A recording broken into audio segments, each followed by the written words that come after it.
Maayong adlaw na pud kanatong tanan. Aduna na pud tay Bluetooth speaker diri no nga ang problema ani dili mo charge. Mao ni ang complaint sa atong customer. Shout out to sa tagiya nino si Dita Ormiga ang iyang bana nga si Rogelio Ormiga. Iya gud ning gipahatod diri kay aron ma-repair ko no. Kasi nga ni maning busy naman ta di naman kayo ta maka-home service man ug naay magpa-repair akong ipahatod diri sa balay. Ako na gani ning gi-hire ning akong amigo nga pinakabagtik nga technician nga taga Anislagan. Mao na ang sulod sa ilalom no sa atong ibto ng wire para dito maglisod og sulda. Mao ni ang iyang charger no nga 5 volts. So mao na yung problema diha ang kay nag-lose connection.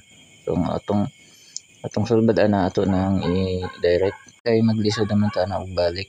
Kanang sa tuo nga side sa atong chargeranan mao na ang negative. So kanang pinakauna nga pin mao na ang negative. Ya kanang ikaduha nga terminal pin mo na ang positive. Kanang sa left side wala na siya gamit so ang importante ana kanarang nasa right side nga kanang negative ug positive.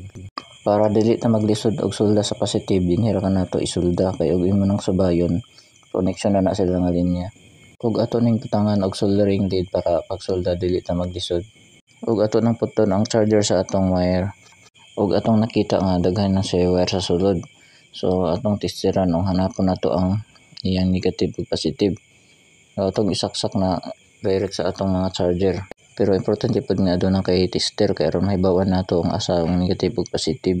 Pero kasagaran sa positive red ang color niya, ang negative black pero dinha ang atong wire walay black dinha so gray ang atong gigamit. Kanang uban to dinha ato nang putlon. So magbilin na tag isa ka red ug isa ka gray. Kay kanang gray mo man ang negative niya. Katong red mo tang positive.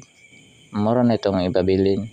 Kanang gray o red moro na itong ipabilin kanang uban ato jud ang tarong og putol ato nang tarong og limpyo kay basing na ay warin nga mo short ito sa ilalom madat ang atong charging IC sa atong board.